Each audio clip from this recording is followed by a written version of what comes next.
Hello dear students, welcome to accounts in Telugu by professor Devika Bhatnagar. ఇంతకు ముందు క్లాస్లో షార్ట్ టర్మ్ క్యాపిటల్ గెయిన్ ఎట్లా calculate చేస్తారో చూసాము. ఈరోజు లాంగ్ టర్మ్ క్యాపిటల్ గెయిన్ ఎట్లా క్యాలిక్యులేట్ చేస్తారో అది చూద్దాము. ఇంపార్టెంట్ పాయింట్ ఏంటంటే మీకు ఆల్రెడీ నేను చెప్పాను, లాంగ్ టర్మ్ క్యాపిటల్ గెయిన్ ఎట్లా క్యాలిక్యులేట్ చేస్తాము, షార్ట్ టర్మ్ క్యాపిటల్ గెయిన్ ఎట్లా క్యాలిక్యులేట్, సపరేట్ వీడియో ఉంది, మళ్ళీ ఒకసారి మీకు గుర్తు చేస్తాను. లాంగ్ టర్మ్ క్యాపిటల్ అయినా షార్ట్ టర్మ్ క్యాపిటల్ గెయిన్ అయినా ఫార్మాట్ ఒకటే. ఫార్మాట్లో ఏముంటుంది మనకు ముందు, కన్సిడరేషన్ రిసీవ్డ్ అంటే ఎంత కమ్మాము మైనస్ సెల్లింగ్ ఎక్స్పెన్సెస్, ఎంత కమ్మాము దాంట్లో సెల్లింగ్ ఎక్స్పెన్సెస్ తీసివేయగా వచ్చేది నెట్ కన్సిడరేషన్. ఇక్కడ వరకు proforma short term capital gain calculation అయినా long term capital gain calculation సేమే. ఇక్కడ లాంగ్ టర్మ్లో దీని తర్వాత ఒక రెండు ఐటమ్స్ డిడక్ట్ చేస్తాం. ఏంటవి? ఇండెక్స్డ్ కాస్ట్ ఆఫ్ ఎక్విజిషన్ అనండి, నోరు తిరుగుతుంది కాస్త. Indexed cost of acquisition and indexed cost of improvement, ఈ రెండు పాయింట్లు గుర్తుపెట్టుకోండి. పాయింట్ ఏంటి? Indexed cost of acquisition, indexed cost of improvement. ఏంటిది ఇండెక్స్డ్ కాస్ట్ ఆఫ్ ఎందుకంటే ఇన్ఫ్లేషన్ కదా, కాస్ట్ పెరుగుతూ ఉంటుంది, మీకు ముందే ఎక్స్ప్లెయిన్ చేశాను. దాని ప్రకారం మనకు ఒక వాల్యూ అంటూ ఇస్తారు. 2001 to 2002 అక్కడి నుంచి మొదలయ్యి ఇప్పటిదాకా 25, 26 ఇక్కడ దాకా ఎవ్రీ ఇయర్ మనకు ఇండెక్స్ వాల్యూ ఇస్తారు. ఆ వాల్యూ అనేది మనకు ప్రాబ్లంలో ఇస్తాడు. ఆ వాల్యూ ప్రాబ్లం ఇస్తాడు. మీరు బట్టి కొట్టక్కర్లేదు, ఒక టేబుల్ ఆల్రెడీ చెప్పాను కదా, ఆ టేబుల్ బట్టి కొట్టక్కర్లేదు, ఆ వాల్యూ ఇస్తాడు. ఆ వాల్యూ ప్రకారం మనం ఈ రెండు క్యాలిక్యులేట్ చేయాలా, చేసి ఆ రెండు ఐటమ్స్ మనకి చెప్తే మనకు వచ్చేది లాంగ్ టర్మ్ క్యాపిటల్ గెయిన్. కొన్నిసార్లు ఎగ్జంప్షన్స్ ఉంటాయి. ఆ ఎగ్జంప్షన్స్ ఉన్న ప్రాబ్లం నెక్స్ట్ క్లాస్లో చేద్దాం. ఈరోజు మీకు సింపుల్గా ఫార్మాట్ అర్థం చేసుకొని ఈ క్యాలిక్యులేషన్స్ ఎట్లా చేస్తారు అది మీకు కొంచెం అండర్స్టాండింగ్ కోసం ఈ ప్రాబ్లం చెప్తున్నాను, సరేనా? సరే, ఇక్కడ ఇంకొక పాయింట్ గుర్తుపెట్టుకోండి. ఇండెక్స్డ్ కాస్ట్ ఆఫ్ ఎక్విజిషన్ ఎట్లా క్యాలిక్యులేట్ చేస్తారు and indexed cost of improvement, ఈ రెండు క్యాలిక్యులేషన్స్కి ఫార్ములాలు ఒక్కటి అర్థం చేస్తాం, తర్వాత ప్రాబ్లంలోకి వెళ్ళిపోదాము. ఇండెక్స్డ్ కాస్ట్ ఆఫ్ ఎక్విజిషన్ దీంట్లో ఏంటంటే ఫెయిర్ మార్కెట్ వాల్యూ తీసుకుంటాము. సపోజ్ మనం ఒక అసెట్ని ఒక 5 lakh కొన్నాము, 5 lakh. దాని ఫెయిర్ మార్కెట్ వాల్యూ సపోజ్ ఒక 8 lakh అన్నారు అనుకోండి. మనం ఎంత కొన్నామో అనవసరం. ఎప్పుడు indexed cost of acquisition calculate చేసినప్పుడు ఎంత కొన్నామో, 5 lakh కొన్నాము, అది అనవసరం. ఫెయిర్ మార్కెట్ వాల్యూ ఇప్పుడు ఎంత ఉంది? 8 lakh ఉంది. ఆ 8 lakh తీసుకుంటాము, అదే ఇక్కడ రాస్తున్నాము. Fair market value 8 lakh. ఆ 5 lakh వదిలేయండి, ఎంత కొన్నాము నాకు అనవసరం. ఇప్పుడు ఎంత ఉంది వాల్యూ, ఫెయిర్ మార్కెట్ వాల్యూ ఎంత ఉంది అది తీసుకుంటున్నాము. Into CII of the year transfer, ఎప్పుడు ట్రాన్స్ఫర్ చేస్తారు అసెట్ని అంటే ఎప్పుడు అమ్మారు, ఆ అమ్మిన ఇయర్ సిఐఐ తీసుకుంటాము. Divided by CII year of the FMV, fair market value ఏ ఇయర్ది క్యాలిక్యులేట్ చేసాము అది తీసుకుంటాము. ఈ ఫార్ములా గుర్తుపెట్టుకోండి. Fair market value into CII of the year of transfer, ఎప్పుడు ట్రాన్స్ఫర్ చేసినామో అది, divided by CII of the year of fair market value. ఇది ఫెయిర్ మార్కెట్ వాల్యూ, దాని సిఐఐ కిందకు వస్తుంది. పైన ఏమొస్తుంది, ఎప్పుడు ట్రాన్స్ఫర్ అయిందో ఆ సిఐఐ వస్తుంది. ఈ ఫార్ములా ప్రకారం మనకు ఇండెక్స్డ్ కాస్ట్ ఆఫ్ ఎక్విజిషన్ వచ్చేస్తుంది. ఇక ఇండెక్స్డ్ కాస్ట్ ఆఫ్ ఇంప్రూవ్మెంట్ ఎట్లా వస్తుంది, దానికి చూడండి. కాస్ట్ ఆఫ్ ఇంప్రూవ్మెంట్, నువ్వు ఎంత కాస్ట్ పెట్టావు అసెట్ కోసం, అసెట్ని ఇంప్రూవ్ చేయడానికి, అదే కాస్ట్ ఆఫ్ ఇంప్రూవ్మెంట్ ఇంటూ ఇక్కడ చూడండి CII of year of the transfer, same అదే ఇక్కడ వస్తుంది. ఎప్పుడు ట్రాన్స్ఫర్ చేయాలంటే ఎప్పుడు అమ్మాము ఆ year CII, divided by CII of year improvement, ఎప్పుడు ఇంప్రూవ్ చేస్తావు ఆ అసెట్ని అది ఇక్కడ వస్తుంది. ఎందుకంటే మనం ఇంప్రూవ్మెంట్ కాస్టే కనుక్కుంటాం, ఇండెక్స్డ్ కాస్ట్ ఆఫ్ ఇంప్రూవ్మెంటే కనుక్కుంటున్నాం కదా, అందుకని ఈ కింద అమౌంట్ మారుతుంది. కాస్ట్ ఆఫ్ ఇంప్రూవ్మెంట్ ఇంటూ ఇక్కడ ఏది రాసినామో అదే రాసి, divided by CII of year improvement, ఏ ఇయర్లో ఇంప్రూవ్మెంట్ చేసినావు. ఈ రెండు ఫార్ములాలు గుర్తుపెట్టుకుంటే మనకి ఆ క్యాలిక్యులేషన్లు చేసి వేసుకుంటాం, ప్రాబ్లం అయిపోయింది. ఇప్పుడే దేవికాస్ కామర్స్ అండ్ మేనేజ్మెంట్ అకాడమీలో వర్కౌట్ చేశాను, ఇది అలాగే ఉంచేసాను, మీకు ఎక్స్ప్లెయిన్ చేస్తాను. ప్రాసెస్ అయితే అర్థమైంది కదా. ప్రాబ్లం చూద్దాం. ప్రాబ్లం చూడండి, కొంచెం మెల్లగా చదువుకోండి, ఏం టెన్షన్ లేదు. Mister Ravikanth purchased a plot on March 21, 1998, అంటే 2001 లోపలనే. ఈ లోపల అతను ఒక ప్లాట్ కొన్నాడు, అంటే ఎంతకి 4,25,000కి కొన్నాడు. ఎప్పుడు కొన్నాడు? 21st March 1998. ఎంత కొన్నాడు? 4,25,000 కొన్నాడు.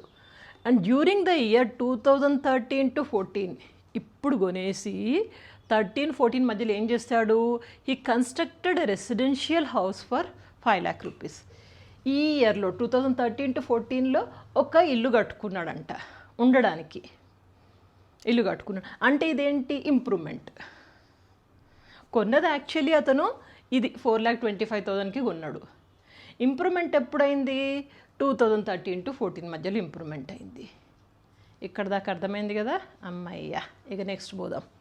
నెక్స్ట్ చూడండి, fair market value of the plot on 1/4/2001 8 lakh rupees. Fair market value ఎంత? ఎప్పుడు? 1/4/2001లో దీని వాల్యూ 8 lakh ఉందట. యాక్చువల్ ఎంత కొన్నాడు? 4,25,000 కొన్నాడు. నేను ముందే చెప్పిన మనకు అది అనవసరం, ఎంత కొన్నాడో అనవసరం. మనకు కావాల్సింది ఫేర్ మార్కెట్ వాల్యూ కావాలి. ఫేర్ మార్కెట్ వాల్యూ 8 lakh ఉంది. అర్థమైంది? 8 lakh. He sold the house for 52,50,000. ఎంతకు అమ్మాడు? చాలా చాలా ఇంపార్టెంట్ పాయింట్. మనం అది క్యాలిక్యులేషన్ స్టార్ట్ చేసేదే సేల్ ప్రొసీడ్స్ తోటి కదా. So he sold the house for 52,50,000. Okay, on 4/12/2009. ఎప్పుడు అమ్మాడు? 2019లో అమ్మాడు. ఎంతకి? 52,50,000కి. అయితే selling expenses are 3% of consideration. ఇంతకు అమ్మాడు కదా, దీని మీద సెల్లింగ్ ఎక్స్పెన్సెస్ ఎంత ఉన్నాయి? 3% ఉన్నాయి. మనం ముందు తీసుకుంటాం కదా, ఇదే 52,50,000 తీసుకుని మైనస్ సెల్లింగ్ ఎక్స్పెన్సెస్ అంటే నెట్ కన్సిడరేషన్ వస్తుంది కదా. ఆ సెల్లింగ్ ఎక్స్పెన్స్ 3% దీని మీద. ఇంకేమన్నాడు? CII 2013 to 14 is 220. 13 to 14 అంటే ఎప్పుడు? ఇతను మళ్ళా ఇంప్రూవ్మెంట్ చేసుకున్నాడు చూడండి, ఇది ఈ ఇయర్లో CII 220. And 19 to 20 is 289. 19 to 20లో ఏం చేశాడు? 19 to 20 ఈజ్ 2009. యా, ఇది ఇంత ఈ అమ్మినప్పుడేమో ఇంత ఉంది అంటున్నాడు. ఓకేనా? యాక్చువల్లీ 2013 to 14 ఇంప్రూవ్ చేసుకున్నప్పుడు ఎంత ఉంది, అమ్మినప్పుడు ఇంత సిఐఐ ఉందని మనకి ఇచ్చేసిండు. గుర్తుపెట్టుకోండి. తర్వాత calculate income from capital gain అన్నాడు. వెరీ సింపుల్, ఏం భయపడద్దు. ఫస్ట్ మనం ఏం చేయాలా? ఫార్మాట్ గీసుకోవాలి. ఫార్మాట్ ఏముంది? పర్టికులర్స్ అమౌంట్ అంటాము. ఫస్ట్ మనం తీసుకోవాల్సిన ఐటమ్ ఏంటి? ఎంత కమ్మాడు కదా, దాన్ని ఏమంటాం? కన్సిడరేషన్ రిసీవ్డ్ అంటాము. Are sale value of the plot అని కూడా అనొచ్చు. కన్సిడరేషన్ రిసీవ్డ్ అనేది మనకు ఫార్మాట్లో ఉన్న వర్డ్ కాబట్టి కన్సిడరేషన్ రిసీవ్డ్. ఎంత కమ్మాడు చూడండి? 52,50,000 కదా. వెరీ గుడ్, మంచి స్టూడెంట్స్ మీరు. సో 52,50,000 ఇక్కడ వేసుకున్నాము. దీంట్లోంచి ఏం మైనస్ చేస్తాము? Selling expenses. సెల్లింగ్ ఎక్స్పెన్సెస్ 3% అన్నాడు కాబట్టి less selling expenses. Less selling expenses ఎంత? 52,50,000 ఇంటూ 3%. క్యాలిక్యులేట్ చేస్తే మనకి 1,57,500 వచ్చింది. ఓకేనా? దీంట్లో 3%. ఇది మైనస్ చేయగా వచ్చింది 50,92,500. ఇక్కడ దాకా okay. Minus 2 items. First one ఇక్కడ 1 అని రాశాను కదా. First one indexed cost of acquisition, indexed cost of improvement. అట్లా రాసేసి ఇక వర్కింగ్ నోట్స్లో చూపించుకోవాలి క్లియర్గా. Indexed cost of acquisition, calculation of index cost of acquisition formula ఉంది. Fair market value into CII of the year of transfer. ఏ ఇయర్లో transfer అయింది? Divided by CII of the year of FM. Fair market value ఎప్పుడు ఉంది? ఇప్పుడు fair market value ఎంత? ఎక్కడో ఇచ్చాడు కదా. Residential house fair market value of the plot is 8 lakh. 8 lakh వేసుకున్నాం fair market value into CI of the year of transfer. ఎప్పుడు transfer చేశాడు? ట్రాన్స్ఫర్ ఎప్పుడు చేశాడు అతను? ఇక్కడ కదా, 4/12/2009, 2019 అంటే 2019 to 20 ఈ టైంలో దాని సిఐఐ ఎంత ఉంది? 289 ఉంది. సో 289 వేస్తాను. Divided by CII of the year of FMV. Fair market value ఎప్పుడుంది? ఆ ఇయర్ది. ఫేర్ మార్కెట్ వాల్యూ ఎక్కడ? ఇది కదా. Fair market value of the plot on 1/4/2001 అంటే బిగినింగ్లో మీకు చెప్పాను, కళ్ళు మూసుకొని చెప్పేయచ్చు. 100తో మొదలైంది కాబట్టి 100 వేసేసిన. ఇంకా వేరే ఇయర్ అయి ఉంటే కనుక వాడు ఇస్తాడు మనకు అది. ఇండెక్స్ వాల్యూ ఎఫ్ఐఐ అది ఇస్తాడు ఆ వాల్యూ, ఓకేనా. సో సిఐఐ ఇస్తాడు కాబట్టి ఇక్కడ ఇవ్వలేదు, ఇక్కడ అవసరం లేదు, ఎందుకంటే ఇది 2001లో స్టార్ట్ అయింది కాబట్టి మనకు తెలుసు 100 అని 100 వేసేసినాం, ఓకేనా. ఇప్పుడు క్యాలిక్యులేట్ చేయండి. 8 lakh × 289 డివైడెడ్ బై 100 మనకి ఎంత వచ్చింది? 23,12,000 వచ్చింది. ఇది ఒకటి. ఏది? Cost of indexed, calculation of indexed of cost of acquisition, index cost of acquisition ఇంత వచ్చింది. నెక్స్ట్ ఏం చేయాలి? ఇండెక్స్డ్ కాస్ట్ ఆఫ్ ఇంప్రూవ్మెంట్, దాని ఫార్ములా తెలుసు. కాస్ట్ ఆఫ్ ఇంప్రూవ్మెంట్ ఇంటూ ఇగో ఇదే వేస్తాం, CI of the year of transfer by CI year of the improvement. Cost of improvement ఎంత ఎంత ఎంత కట్టుకున్నాడు? 5 lakh కదా, 5 lakh వేసాం. And cost of the year of transfer చేసిన ఇయర్ అంటే 2019 ఏంది 289, ఇంతకుముందు కూడా ఇదే వేసుకున్నాం కదా 289, మళ్ళీ 289 వేసుకున్నాము. Divided by and CI of the year improvement ఎప్పుడు చేస్తాడు? 5 lakh అనేది 2013-14 మధ్యలో చేశాడు. 2013-14 మధ్యలో మనకి ఎంత ఉంది? సిఐఐ 220 ఉంది కాబట్టి ఇక్కడ 220 వేసుకుంటున్నా. ఈ పాయింట్ అర్థమైందా? 220 ఎందుకు వేసుకుంటున్నా అంటే ట్రాన్స్ఫర్ అంటే ఇంప్రూవ్మెంట్ చేసిన ఇయర్లో సిఐఐ ఎంత ఉంది? ఇంప్రూవ్మెంట్ ఎప్పుడు చేసిండు? 2013 మధ్యలో. అప్పుడు సిఐఐ ఎంత ఉంది? ఇక్కడ ఇచ్చిండు కదా 13-14 మధ్యలో 220 ఉంది అన్నాడు, ఆ 220ని వేసుకున్నా. క్యాలిక్యులేట్ చేయగా వచ్చేది 6,56,818, ఓకేనా. మనకి ఈ రెండు వాల్యూస్ వచ్చినాయి, ఇంకేముంది దాంట్లో వేసేయడమే. ఇప్పుడు దీని ప్రకారంగా ఇండెక్స్ కాస్ట్ ఆఫ్ ఎక్విజిషన్ 23,12,000 వేసాను.